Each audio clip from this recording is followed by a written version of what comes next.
ជំរាបសួរលោកគ្រូអ្នកគ្រូនេះជាការបង្ហាញពីមុខវិជ្ជាគណិតភាសាខ្មែរវិទ្យាសាស្ត្ររបស់ PLP ថ្នាក់បឋមថ្មីអញ្ចឹងនៅពេលដែលចូលមកដល់ផ្ទាំង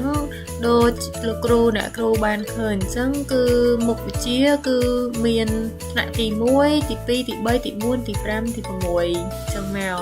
អញ្ចឹងនៅក្នុងមុខវិជ្ជានីមួយៗនេះគឺយើងអាចជ្រើសរើសដើម្បីចូលទៅអនុវត្តដូចជាមានដូចជាគណិតចា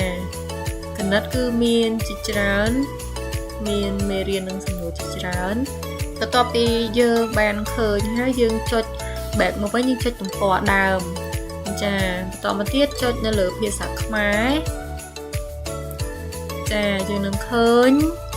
មេរៀនភាសាខ្មែរជាច្រើនផងដែរសម្រាប់ការអនុវត្តនិងការសិក្សាបន្ទាប់មកចុចនៅលើទំព័រដើមដើម្បីត្រឡប់ទៅវិញចាខ្ញុំនឹងចុចលើវិទ្យាសាស្ត្រម្ដង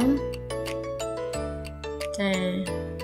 នេះគឺជាវិទ្យាសាស្ត្របន្តមកចុចជាទំព័រដើមមកត្រឡប់មកដើមវិញចាអញ្ចឹងគឺការបង្ហាញមានតែប៉ុណ្្នឹងទេនឹងមានវីដេអូជាបន្តទៀតអញ្ចឹងសូមអរគុណលោកគ្រូអ្នកគ្រូដែលបានទស្សនាវីដេអូ